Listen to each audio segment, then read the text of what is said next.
Diego Garcia पर हुआ हमला सिर्फ अमेरिका के लिए चुनौती नहीं है बल्कि ब्रिटेन के लिए एक चेतावनी है। कल ही ब्रिटेन ने अमेरिका को अपने सैन्य अड्डे के इस्तेमाल करने की इजाजत दी है, जिसके बाद ईरान की तरफ से ब्रिटेन को धमकी दी गई है। ईरानी विदेश मंत्री अब्बास अरागची ने कहा है, ब्रिटेन की जनता ईरान पर अमेरिकी और इजरायली हमले के खिलाफ है। ब्रिटेन के लोग इस युद्ध में शामिल नहीं होना चाहते हैं। ब्रिटिश पीएम कीर स्टारमर जनता की भावनाओं को अनदेखा कर रहे हैं। इंटरेस्टिंग बात क्या है, अरागची खुद ब्रिटेन में पढ़ाई कर चुके हैं। अमेरिका को अपने सैन्य अड्डों का इस्तेमाल करने देना गलत है। ऐसा करके ब्रिटेन अपने लोगों की जान जोखिम में डाल रहा है, यानी एक लोडेड वार्निंग है। और ईरान अब आत्मरक्षा के अपने अधिकार का प्रयोग करेगा, यानी ईरान ने बता दिया है कि अगर कोई भी देश अमेरिका की मदद करेगा तो वो भी ईरान के टारगेट पर होगा। ईरान की मिसाइलें हजारों किलोमीटर दूर मौजूद अमेरिकी सैन्य ठिकानों को टारगेट कर रही हैं। तो ट्रंप कह रहे हैं कि ईरान में उनका टारगेट पूरा हो चुका है, यानी इस हमले के पीछे उनका जो मकसद था वो पूरा हो गया है। लेकिन सवाल है कि क्या सच में ऐसा हुआ है? जंग के 22वें दिन अचानक ऐसा क्या बदल गया जो पिछले 21 दिनों में नहीं हुआ? क्या वाकई अमेरिका ने ईरान की कमर तोड़ दी है या डोनाल्ड ट्रंप ईरान के साथ ब्लफ कर रहे हैं?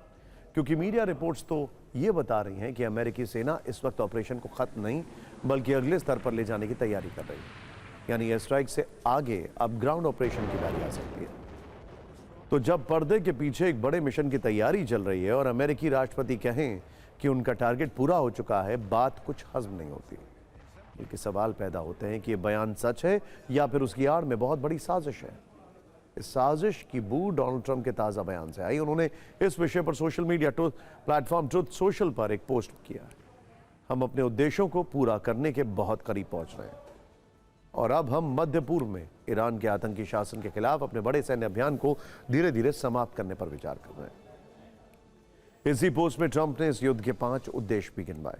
हालांकि उन्होंने यह नहीं बताया कि ये उद्देश्य किस हद तक पूरे हुए, लेकिन हम आपको बताते हैं कि 22 दिनों से चल रही इस जंग में ट्रंप ने क्या कुछ हासिल किया है।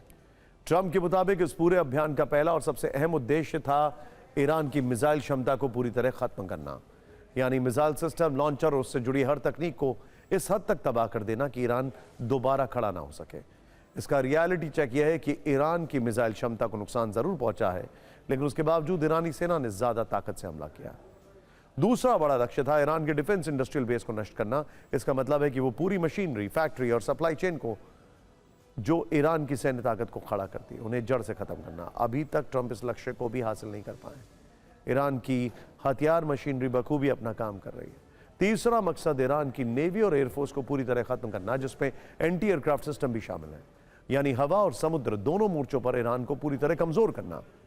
ये ट्रंप भी कह चुके हैं कि ईरान की नेवी खत्म हो चुकी है, लेकिन ईरान की सबसे बड़ी ताकत उसकी नौसेना है। अगर वो वाकई खत्म हो गई होती तो एक तरह से ईरान का सरेंडर हो चुका होता।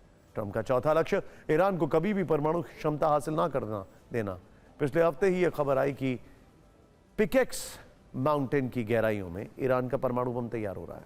ट्रंप ने 5वां लक्ष्य गिनाया कि मिडिल ईस्ट में अपने सहयोगी देशों की सुरक्षा उनका दायित्व है।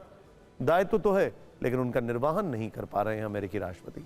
पश्चिम एशिया के जिन देशों में अमेरिका के बेस में, वो सभी ईरान के मिसाइल और ड्रोन की मार से आहत हैं। आहत तो ट्रंप भी हैं, भले ही वो स्वीकार ना करें। उन्हें पता है कि ईरान कमजोर तो हुआ है, लेकिन उसकी वार करने की क्षमता में कमी नहीं आई है। ट्रंप का टारगेट अभी पूरा नहीं हुआ है। वो जानते हैं कि अभी ईरान के जखीरे में एक से बढ़कर एक घातक हथियार है। फिर वो ऐसा क्यों कह रहे हैं कि उनके टारगेट उन्होंने हासिल कर लिया? दरअसल ट्रंप इस बयान के जरिए ईरान के साथ शायद ब्लफ कर रहे हैं, जैसे वो पहले बातचीत का ब्लफ कर रहे थे। वो चाहते हैं कि ईरान उनकी इस बात पर विश्वास कर ले कि अमेरिका इस युद्ध से पीछे हट रहा है। अगर ईरान ने विश्वास कर लिया तो वो भी पलटवार बंद कर देगा और उसकी जो सेनाएं 24 घंटे अलर्ट मोड में है, वो थोड़ा आराम की मुद्रा में आ जाएंगी। बस इसी मौके का इंतजार कर रहे हैं ट्रंप। जैसे ईरान ने डील दी, वैसे ही वहां अमेरिका का ग्राउंड ऑपरेशन शुरू हो जाएगा।